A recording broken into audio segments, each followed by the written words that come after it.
pledge allegiance to the flag of the United States of America and to the republic for which it stands, one nation, under God, indivisible, with liberty and justice for all. Good afternoon, everyone. Moving on to item 2, are there any comments from the public on non-agendized items? All right, we're seeing none. Do we have any corrections to the agenda or consent calendar? No? Okay. Do we have a motion to adopt the consent calendar? So moved. I'll second.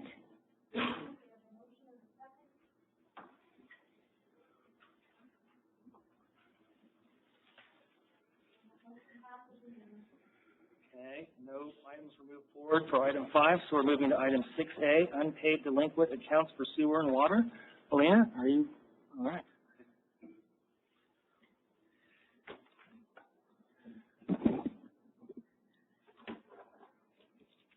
Good afternoon. I will be presenting a resolution authorizing this year's delinquent water and sewer balances to be placed on the El Dorado County property tax rolls. As a reminder to the board, the district has the opportunity once per year in August to transfer any delinquent water and sewer balances to the county to be collected as part of their annual property tax rolls. Our delinquent balances then show up as a line item on the customer's property tax statement, and the county collects those amounts and then passes them along the district's accounting department monthly as they receive tax payments.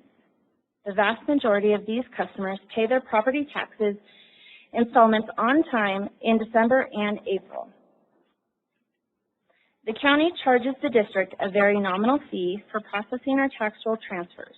For example, if we were to transfer all of the balances on our list as they currently stand, the fee for collecting $1.4 million is about $800. The district has utilized the county tax rolls for many years because it remains a very effective and cost-efficient method for collecting on delinquent balances. I'd like to give you a little bit of information on the makeup of this year's tax roll list. The list that was provided to you as the backup of today's resolution contains the information as of last Thursday, July 9th. Since then, 94 accounts have been paid in full, and we have collected over $113,000. This list currently contains 783 accounts with a total past due balance of $1.32 million. Customers have been given a deadline of July 31st to pay their delinquent balance if they want to avoid having the balance transferred to the county. Because of this, the final number of accounts and the total delinquent balance sent to the county are typically much less than what you see today. For example, last year we started with 824 accounts and $1.4 million and ended up transferring 559 accounts and $980,000 to the county. Approximately 26% of the accounts on the list are either multifamily or commercial customers or sewer-only customers. These properties account for about $520,000 and make up about 36% of the total delinquent balance that we started with this year. The majority of the accounts on our list are single-family homes with water service through the district. This group makes up around 73% of the customers on the list, and the accounts for about 64% of the total delinquent balance. The total delinquent balance this year is very close to what we saw last year. The average delinquent balance on the commercial accounts is slightly lower this year than it was last year, and the average delinquent balance on our single-family accounts is slightly higher than it was last year. Our average delinquent balance on a single-family account was $1,300 with an average monthly water and sewer bill of $150. This means that many of these customers are 8 or more months behind on their bills. In order to support our customers, the district has continued to focus on expanding outreach for the financial assistance programs we offer, including our customer assistance and helping hands programs. We currently have 520 customers enrolled in our customer assistance program. In the past, the district pursued collection of delinquent balances and hired a temporary staff to focus full-time on collection efforts. Since the COVID pandemic and the state of California implemented new regulations, that made it very difficult for us to disconnect water and sewer service for non-payment, since we are considered a disadvantaged community. Given the challenges with disconnecting delinquent water services, we have found that the tax roll remains our most reliable and cost-effective method for collecting these debts. I'm happy to answer any questions that you guys may have for me. I just want to make sure that people are aware this is a public hearing, and I forgot to announce that at the beginning of your agenda item. But I forgot to catch you. So anyways, but just again, making sure we're official that this is a public hearing. And then I guess with that, I want to pass it on to the board if there's any questions or comments on this item. Kind of a summer ritual, so glad to see you. Right, the weather's beautiful, so. Thank you. Absolutely. Well, I guess my only question really is, have we had any kind of outside public input on this item? Has anybody called and questioned, or have been kind of? I mean, we get the typical calls where people act shocked when they receive the letter, and 9 out of 10 times we don't have the correct mailing address, or the tenant was supposed to be paying. They realize the tenant wasn't paying, and then it comes down to, well, you always receive a copy of the bill as well. They don't receive it. So we get a lot of updated mailing addresses. No, I think this is a good way to kind of make this work, and yeah, I think we're going to get good presentation. Thank you. And believe it or not, I've talked about this probably many consecutive years, but some of our customers, a large number of our customers prefer this payment method for some reason. And they will just allow their accounts to be turned over to the tax roll, and then they just pay the entire balance in one lump sum, instead of paying it monthly. Yeah. It's true. We do. Great. What would you like us to consider today? Oh, I'm sorry. Let's close the public hearing. You didn't even know it was open. Yeah. Okay. Are there any public comments? Seeing none, we're going to close the public hearing and ask you what you'd like us to consider. Like me to consider passing. Wait, hold on. I would like you to consider you approve the list of delinquent accounts and adopt the resolution number 3343-26, authorizing the list of delinquent accounts to be added to the 2026-27 El Dorado County Tax Assessors Roll. So moved. Second.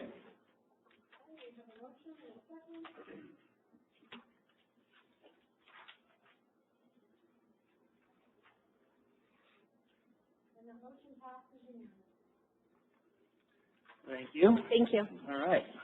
I apologize for that. Moving on to item 6D, Bakersfield Well Arsenic Treatment Facility. Mark Selos. Good afternoon. Mark Selos, Water Resources Manager. I'm here today to ask the board for authorization to execute a task order for the design of the Bakersfield Well Arsenic Treatment Facility.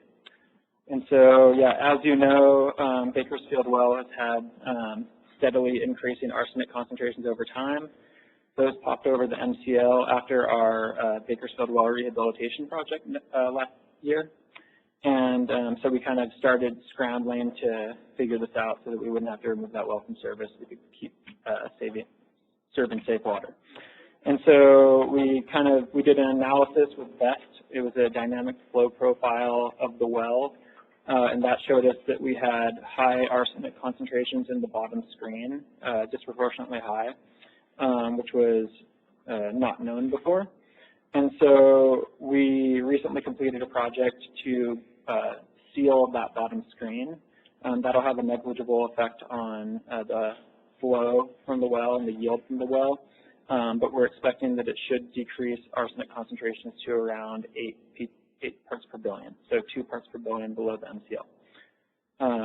And so unfortunately we don't have our results for that yet, but we took samples last week. We're expecting those any day now. And so 8 parts per billion is still on the higher side, and we expect that in California the MCL for arsenic will be decreased to 5 parts per billion in the coming years. And so we kind of wanted to get ahead there and try to implement this arsenic treatment facility so that we can keep this critical well online long into the future. And so we put together a request for proposals. We advertised it in May. Proposals were due on June 12th, and we actually solicited these to 5 select consulting firms. We received proposals from 2 firms, Wilson Engineers, who's a newer to the area but well-established consulting firm. They just opened a new office in Reno recently. They've done a small job for us before. And then we got another proposal from WSC, who we've done a lot of work with. And so we convened a panel of reviewers from both engineering and operations department, and we unanimously decided that Wilson Engineers' proposal was preferred based on cost and value and qualifications. And there were a couple of reasons for this. So the main one being that they have a lot of experience designing these sorts of arsenic treatment systems. They were also very confident that we could fit the arsenic treatment system within the existing footprint of the MTBE treatment system that's decommissioned there. And so that would allow us to move this project in a cost-effective manner, quickly, with minimal delays due to permitting and things like that. And so, yeah, you guys see the scope of services in the proposal in the board packet, and I'm happy to answer any questions if we have any. So the screen capping doesn't completely get us out of the weeds in terms of getting down to 5 parts per billion, you're assuming? Yeah, so we did like kind of a mass balance calculation based on our flow analysis, and we basically were like, okay, if we remove the screen, then what is the new concentration based on all the flows and concentrations measured? And yeah, we think that'll get us to around 8, but there's a lab bet going on right now. Everyone's placed their bet. And so it's possible it'll be lower, maybe a little higher. So does that change, like, I'm just curious, like the arsenic treatment, like equipment or whatever, if you're doing, what, 3 parts per billion versus, 10, is it less? No, it would be about the same, but one of the key things that we kind of included in the preliminary design for this is the ability to operate each of those trains independently. So it's basically 2 trains of 4. Yeah. And so if we could run through only one, and that would half the residence time. And then we also have the opportunity to blend. And so, yeah, like we'll be able to adapt the system as needed to achieve the desired concentration. Sounds like a good long-term stretch. Okay. And cost effective. I guess for me, I just wanted to check in with the ops committee. I'm assuming this was presented to the ops committee. Yep. And then I guess we saw the study. They did a new study where they were able to go through the well at a much more accurate rate. So. and it was definitely the most cost effective. It was very cost effective, actually. Yeah, it was like, so the difference between the consultant proposals alone were about 2x. So the Wilson was about half of the WSC proposal. And then another thing is that Wilson's approach is very cost effective, like using the existing infrastructure, whereas WSC's proposal was basically talking about removing the existing system entirely and putting in like a prefabricated system, which would be more expensive and then also would carry a lot more permitting requirements with it. And did you say it may or may not fit too? Or? Yeah, there was a lot more uncertainty. Yeah. And each of the units in the Connex boxes can be isolated for maintenance purposes too, was another key feature. So easy maintenance and doesn't take the whole system down. So, yeah. so the ops committee's recommendation on this item is? So far. Very good. Well, one thing I wanted to mention also is that we are planning on applying for funding for a Water Smart grant for this project, and we've confirmed that design budget could be included in that and that can be applied retroactively. Okay. And so we are including in this task order all the required provisions of that funder in the event that we get funding for it. Okay. Yeah. And so that would be for design, but also construction. Great. Any other comments from the board? Any comments from the public on this item? Seeing none, what would you like us to consider? Oh, I'm sorry. Oh, I'm sorry, I didn't see you there, sir.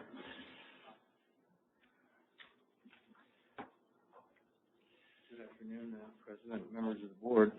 Just a couple of quick questions on Could this. you state your name, please, for the record? Oh, yeah, Lou Perini. Oh, thank you. There's a cursory mention of blending, blending the water to get that arsenic level down. And I'm not sure, are you still measuring in picocuries per liter, or? No, we're actually measuring parts per billion for arsenic because it's not radioactive. Okay. So, unlike radon or something. Yeah, okay. Yeah, so the blending option, I guess, would be, I'm not sure if there was an analysis of that, how much less that would cost, if it could be accomplished with a nearby well, which I think there are. And if that arsenic level there was, close to zero and you could blend this down, you could get it down to that 5, what's the term? Micrograms per liter. Yeah, micrograms per liter parts per billion, but per million. But anyway, that was the only comment I had, that to explore the blending option. It just has a cursory mention of it in the staff report. Anyway, thank you for your Art, did you want to comment on that? Just really quickly? Thank you, Lou. Yeah, so that's a great recommendation, and that's something that we've actually considered when we were looking at alternatives. But the issue with blending for us is that is how our system is set up. So our system's set up where the wells discharge directly into the system, and so if you're right next to the well, you're getting essentially 100% water from that well. And so any blending treatment that would happen would actually need to be done in a tank that is isolated from the system with only an inlet and then only an outlet. So that it can't be the same shared inlet and outlet. And so that's why we're unable to do that. We've also looked at potential blending on site. So we were looking at this when we were talking about the airport well arsenic. When that came up, we were talking about potentially using H Street tank as a blending tank. But the issue with that is that, so you're putting, say you were able to directly pipe your high arsenic well to that tank, and then you're blending that with system water. Well, in the vicinity of that tank, you're going to continue introducing that blended system water.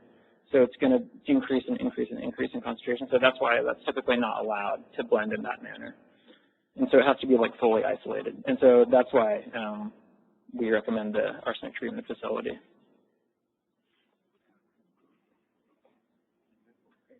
Any other public comments? All right, seeing none, what would you like us to consider? Approve the scope of work from Wilson Engineers, LLC to complete engineering design for Bakersfield Well Arsenic Treatment Facility, and authorize the general manager to execute task order number 2 with Wilson Engineers in the amount of $248,520. So moved.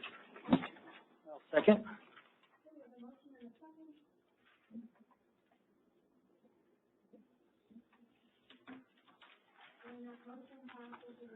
Great. Thank you, Mark.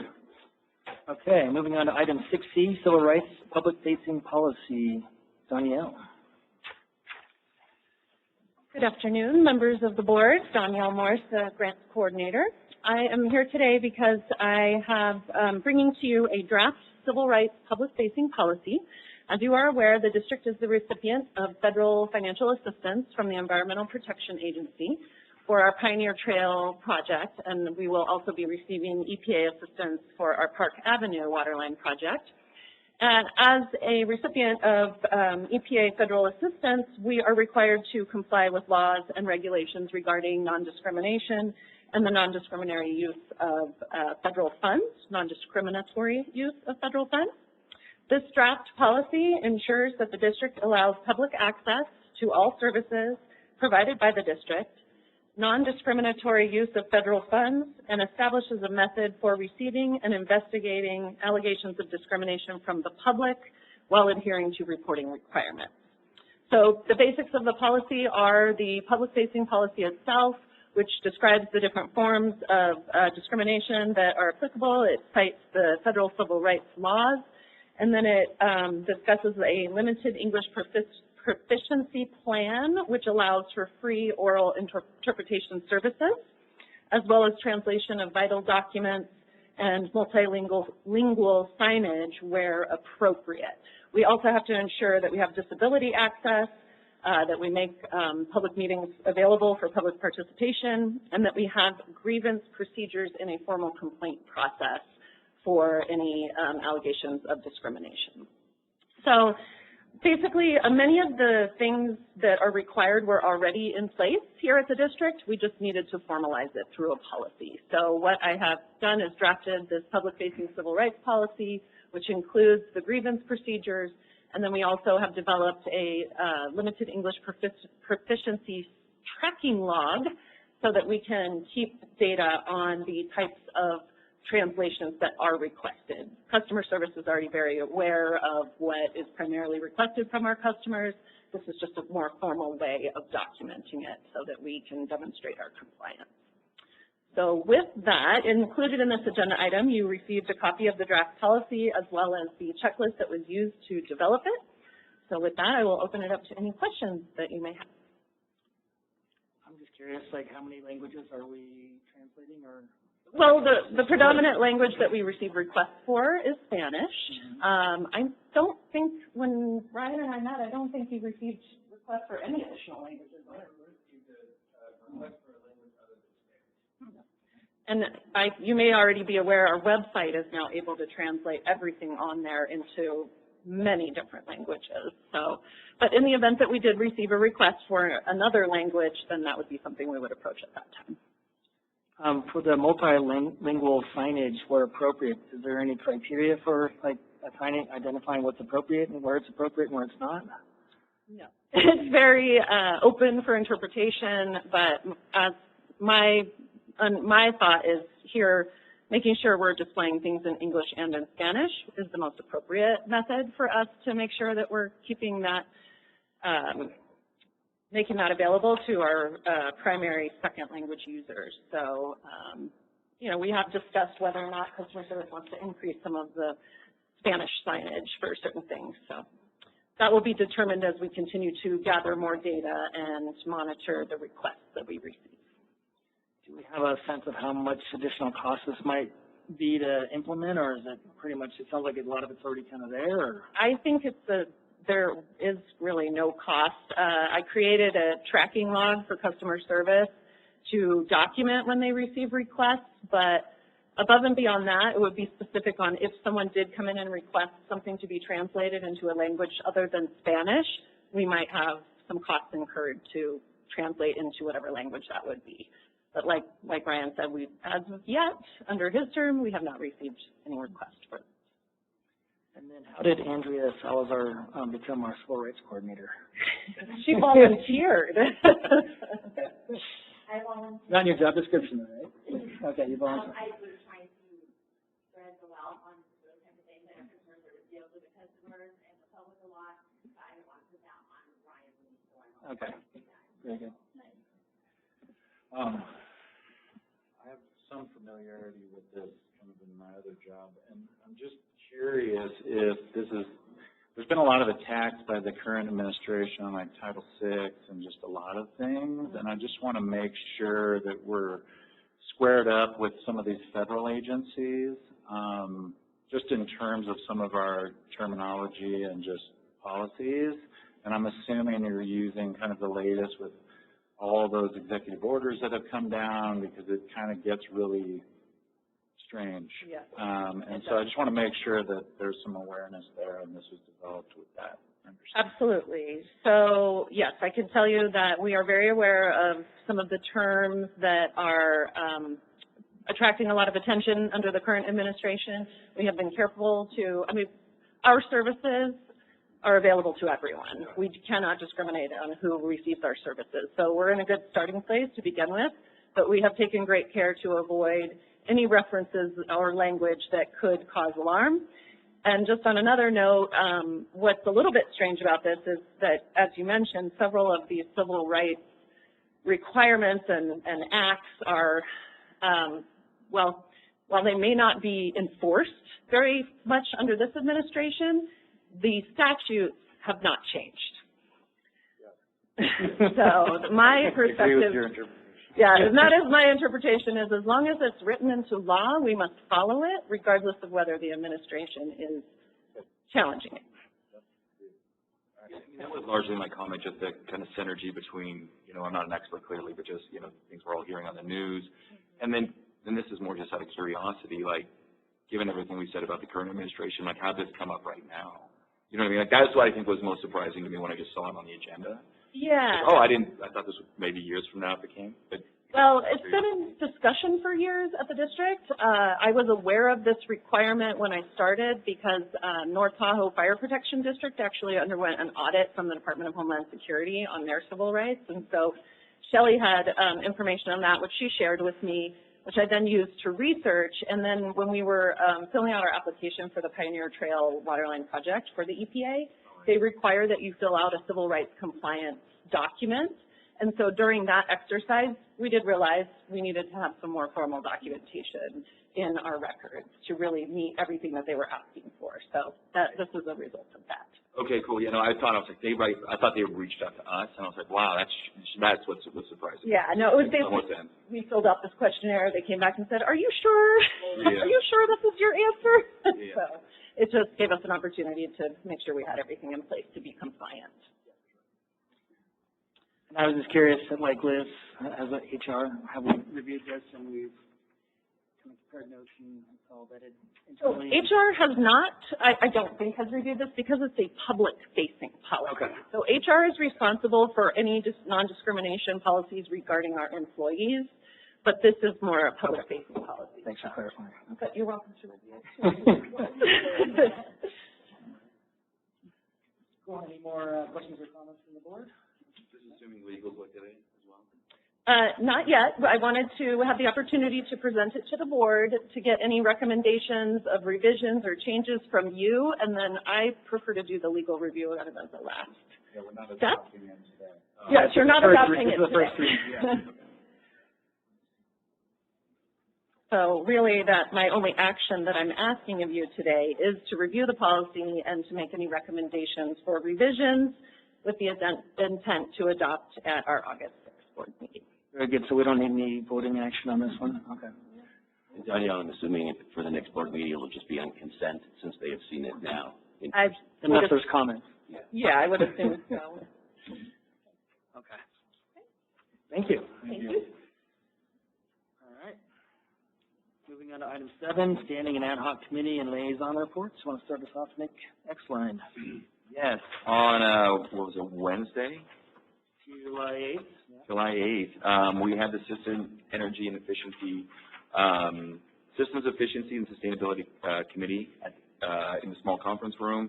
Admittedly, I was a little bit late. Road construction south from the North Shore.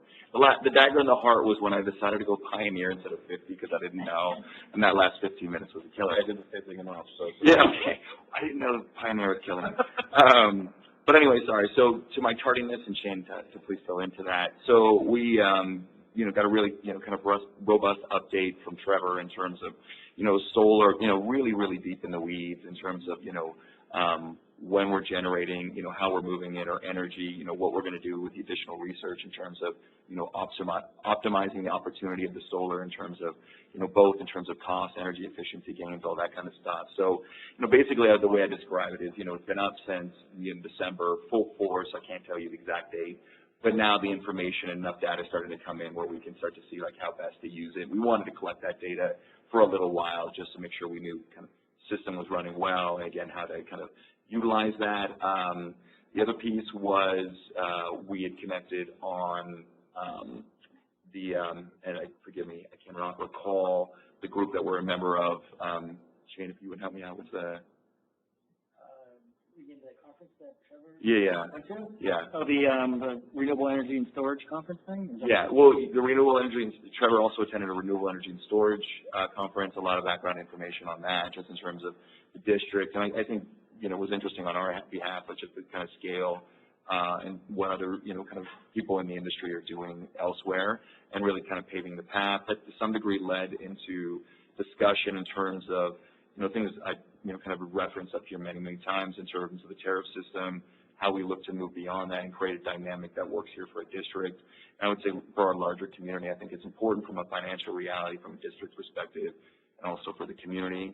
And then we got into kind of our, you know, I think kind of the geek part of it was the internal kind of monitoring of our various different systems, how we're utilizing that, the buy-in from staff, and so all very exciting progress, in terms of the data collection, how we're utilizing and look to make further progress, on the tariffs.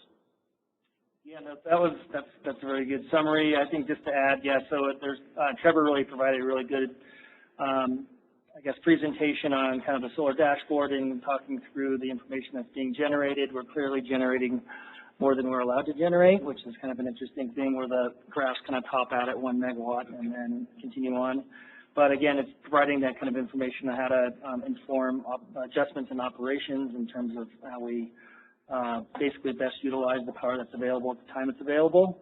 The other point is that I think Trevor was starting to kind of pull together some numbers on cost savings in terms of our energy savings. So we're looking at, I think he had indicated somewhere around $70,000 so far that we've saved in not paying other utilities as a result of that, which was very nice to kind of see that information translated in a way that I think is important for us. That's kind of in large part why we actually were interested in investing in the solar facility. And then, just to kind of add on to Nick's conversation around this conference, but apparently it was a great venue to really understand kind of the application of battery technology to help kind of carry out that power that's generated, maybe not used throughout the time it's being generated, and having it kind of move through a system like after hours and so on. And then all kinds of alternative ways of using things like battery-powered buses as an alternative source of energy when there's demand higher and everything else. So anyway, it's probably getting way too much in depth. I think one of the biggest items coming out of this one was Adrian Combs. So one of the items that came to us maybe 3 board meetings ago was this Clean Fleets regulation that's asking us to invest in battery or electric trucks of a certain tonnage. And so basically, I think we had asked when that was presented that Cliff go back and we start thinking through more of a transition plan for our fleet. And then I think what Adrian was coming forward and saying that, hey, for us to stay in compliance with the regulation, we're thinking that we can come up with some interim solutions in terms of charging station. I think that was some of the concerns that the board had kind of indicated, that we really don't have the facilities to support these vehicles, but they're looking into maybe looking at satellite locations or sites on site here that we can stand up some charging facilities to help support the 3 trucks that we might bring in. So does that connect to our grid and take all that excess power? Well, actually, one of the proposals was to tap into the Liberty's grid, and we were like, well, we got a whole solar facility. Anyway, so there's going to be some more thinking around that in terms of whether things might be established, maybe out in Myers, down in the Fountain location, so like some remote locations potentially for those vehicles. And then Jim Kelly gave kind of an update on the fleet asset management part of the program that he's been working on. It sounds like he's still kind of baseline and really getting all the data into the asset management software, but that's looking like seems like he's really excited about it, and obviously it's exciting for us. And so anyway, so I thought it was a really good meeting. That's all I have to say about the System Efficiency and Sustainability Committee meeting, unless Megan, you have anything else to say. Okay. So then for me, I apologize for not mentioning the trucks. I think that no, that's all right. Yeah. No, I just, that's why we're both there. That's right. Catch it up. All right. Kelly, what do you got? Joel and I were at operations on this past Tuesday, and we both kind of agree it's kind of nice that it's right before the meeting because everything's fresh in your in your head. And I vote to move that. Yeah. And a few of the items were stuff that we've already covered here at this meeting. We also talked about the Clean Fleets regulation, and I think, Adrian kind of indicated that he's really wants to do where the Liberty's grid's already, that everything's right there. We talked to it before or after you. I guess it was before. Yeah, you talked to him before. And so, it makes sense to just, I mean, we need to proceed. Yeah. And it's not perfect that we have to. The interim is a Band-Aid for the Yeah. But but it is what we need to do. I don't know, what else did we talk about? Yeah, well, we did, yes, we did. Yeah, that's why I said we already talked about that. I just brought it for everyone to see.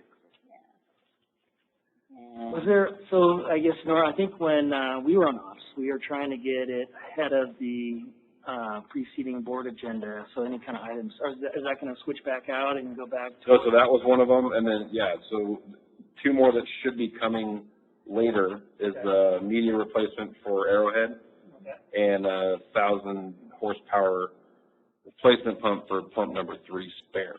Jeremy caught me in the hallway. You did have to swap one of those in, so.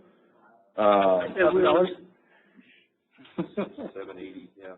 780. Not much more than the previous one, but still much higher than pre-COVID. So, the other big one, and we can pass these around, was kind of the, I guess, guidance from us on the water line replacement projects. The first one you see there, Nick, is those 2 fingers at the top are connectors into Highway 50 that, in our opinion, Kelly and I kind of agreed should not have been left off the project for future replacement. So our guidance was kind of to make sure that things were fire hydrant approved, I guess is what we kind of came to a conclusion on, 6 inch or above to get those in the ground. So getting rid of that 2-inch steel within the vicinity and not just focusing on specific area, because we have the Glenwood Ranchos coming up. Is the Pioneer water line? No, this was a Bijou one last year, and then this is the proposed Glenwood Rancho coming up. So you can kind of see the difference in what's called out here.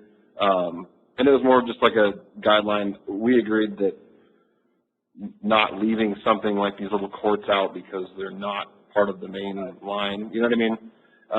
And not having to come back and disturb the community multiple times throughout. The other stuff that we went over, they had a very interesting Juneteenth weekend with some pumps situations that some things went out and they figured out ways to provide water to the Myers community, I guess, in a scenario such as what happened there. So they also assisted with some private lateral stuff. Corey Corbin, was very key in running around and turning things on and off and problem solving it. They figured out that boosting up South Upper's production was able to feed into the Myers system to provide flow for that time. And then the ditch, I think, was the last thing. They had some seeping before the repair site that we put in with the seal, the aqua seal, I think it's called. So there's an assessment going in, or stuff going in for. You're talking about ADR? Yeah, yeah. They did a repair spot, I think 400 feet was what they said, and that seepage is now gone. So that was seeping, could have seeped directly into Indian Reservoir. So we avoided that problem. But yeah, they also assisted with some private sewer lateral backups over the week, between those. I think it was actually, Juneteenth as well. One kind of out in the Lukens area. There's like the cabins past Aspen Hollow there. They had some stuff coming across the bike path that we assisted with and avoided a kind of a El Dorado County shutdown with like signage of like warning of the area. Another one was at Azul up at State Line. Had some backups there, but again, assisted where it was outside of our purview of what we normally do, but it was a very good PR move in my opinion, in Kelly's opinion. So, yeah, exactly. So, yeah. And we'll look forward to seeing these things in front of the board soon. All right. Nick, you got anything on the El Dorado County Water Agency? We did not have a meeting. Our meeting was canceled early July. Okay. Got it. Okay. Moving on from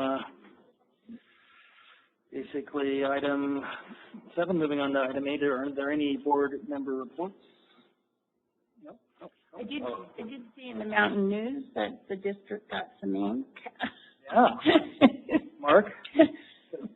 Shot in there. I was just finding autographs? I was so surprised because I read one article and then I turn the page and there's another one. And I will be at the CASA annual board, conference for next board meeting, so I will not be here for that one. Yeah, Aaron and I are going, so I'll be good. Okay, moving on to item 9, staff and attorney reports. I just have a quick update. Okay. Regarding board election filing period, which started Monday. You have until August 7th for the 3 seats that are up. August 7th? August 7th at 5 p.m. to file. You do not file at that point, then you cannot file after that, but others can.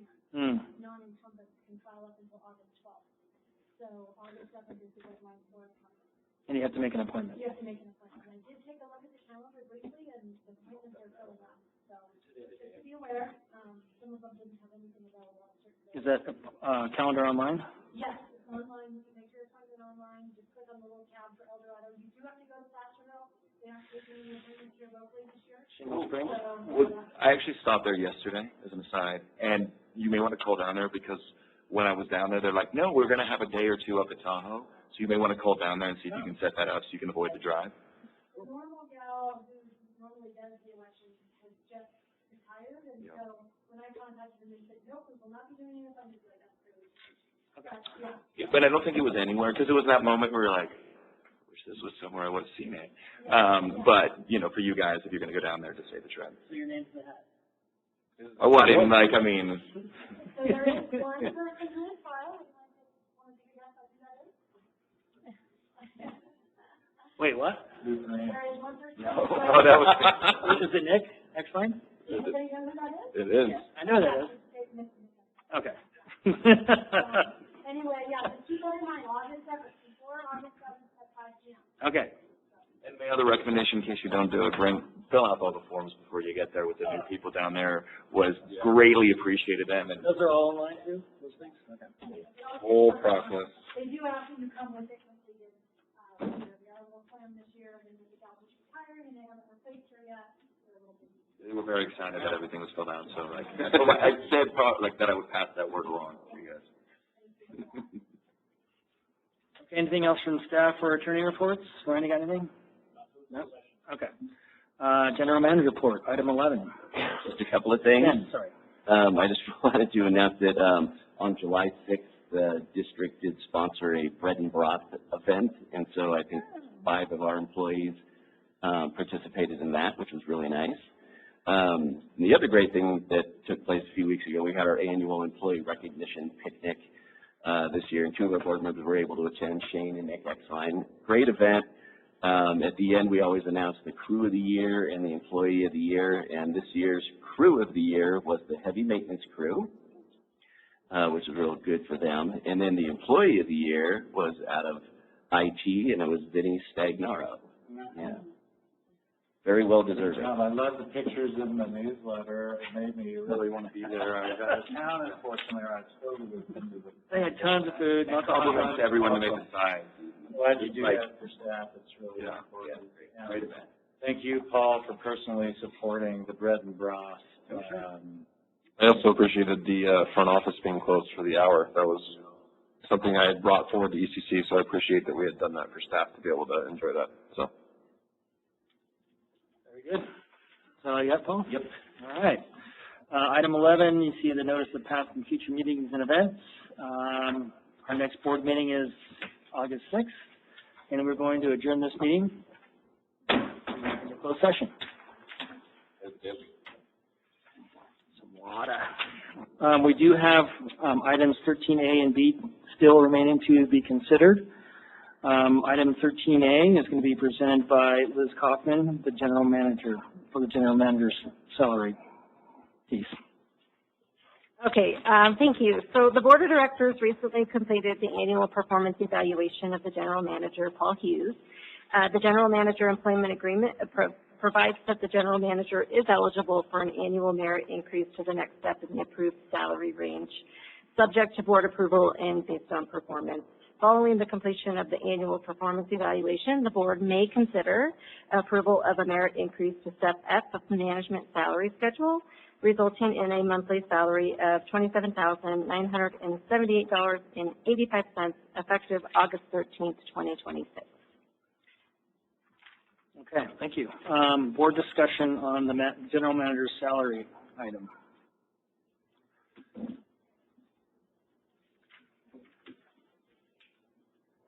I guess just jumping into it from my perspective, I think kudos to Paul. I want to get this on the record. I think from the last GM to kind of stepping into this role was tumultuous, and I think Paul's steady leadership and knowledge of the district was huge. And I want to make sure I put that on the record because this is the last evaluation. I mean, I don't want to make it any secret in terms of negotiations with the union. And when you guys read my ballot statement, affordability isn't something incredibly important. I think with what's taken place with staff, just over the last kind of salary negotiation, I would be more comfortable just keeping it consistent for now for the 7 months as a result of kind of those realities. Not a reflection really, Paul, on you, but there's broader things at play, and I want to make sure there's consistency at play. And so those are kind of my thoughts. I don't know, Kelly, to you. I would agree with what Nick said, and I would also want to give Paul my heartfelt. I appreciate the work you've done. I love working with you. I liked you when you were CFO. I like you now. But I would also agree. I'd like to keep the salary just flat for the next 7 months. Yeah, I've nothing to add. So the motion on the table is to basically automatically kick him into a bump, and then I guess what I'm hearing is a secondary motion to keep the salary flat. Is that what I'm hearing across the board here? I didn't hear any motion. So right. Make a motion. A motion to keep status quo, I guess. I don't know how to state that. Salary? Current salary, yeah. Motion for current so salary. Can somebody present a motion on that line? I'll move that we keep the general manager at the current salary.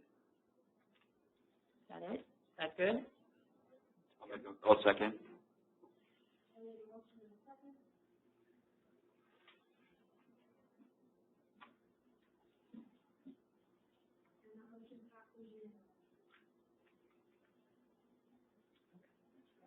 Thank you. 13B, General Manager Agreement for Professional Services.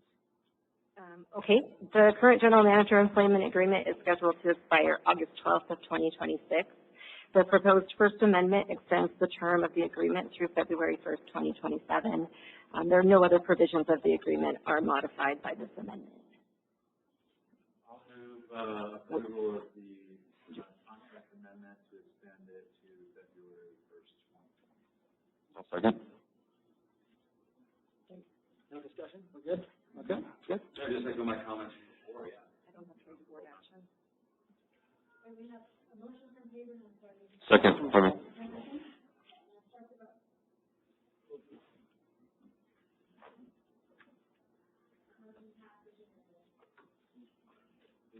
Well, I appreciate all your time. I'll be seeing more of you.